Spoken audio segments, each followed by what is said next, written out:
The night it happened, I wasn't even supposed to come home early. My boss had led a late meeting, and I thought it would be a good chance to surprise Emily with takeout from her favorite Thai place. I walked into the house quietly, smiling to myself, expecting to find her watching TV or reading on the couch. Instead, I opened the bedroom door and froze. She was there, wrapped in another man's arms, her hand resting on his cheek like she had done with me so many times before.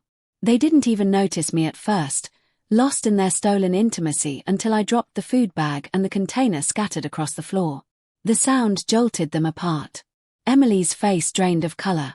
Her lips parted in shock while the man scrambled to grab his shirt. My heart pounded so loud I could hear nothing else. The image burned into me. The woman I had built my life with holding another man like I didn't exist. She rushed toward me, saying my name, begging me to listen. But my chest was hollow, and my legs moved on their own. I walked out of the house without a word into the night air that suddenly felt too heavy to breathe. 4 days, I ignored every call, every message. She left voicemails crying, swearing it was a mistake. Swearing it wasn't what it looked like. But what else could it have been? I couldn't eat, couldn't sleep. My best friend told me I needed answers. Closure, but I didn't want answers. What I saw was enough. I moved into a small rental, leaving the house and the memories behind. It felt like my marriage had died in that bedroom, and all I could do was bury it in silence. Then, one evening, a week later, there was a knock on my apartment door. Emily stood there, her eyes swollen from crying, clutching a photo album from our early years together.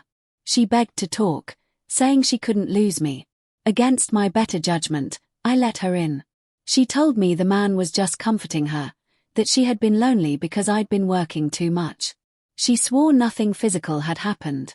Her words spilled out, desperate and frantic, like someone drowning, clawing for air.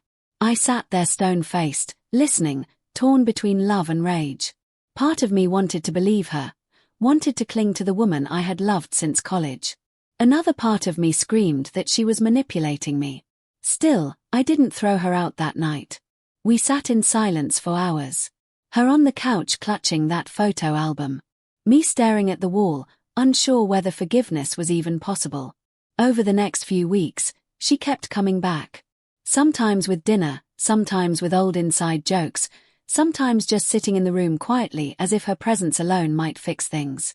Slowly, against my will, my defenses weakened. I started answering her texts.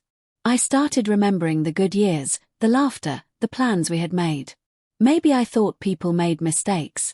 Maybe marriages could survive cracks if both people fought for it. But deep down, the image of her in his arms never left me. I replayed it every night, questioning myself. Was I foolish to even let her try again? Then one night, as she was in the shower at my place, her phone lit up on the counter. I don't know what pushed me, but I looked.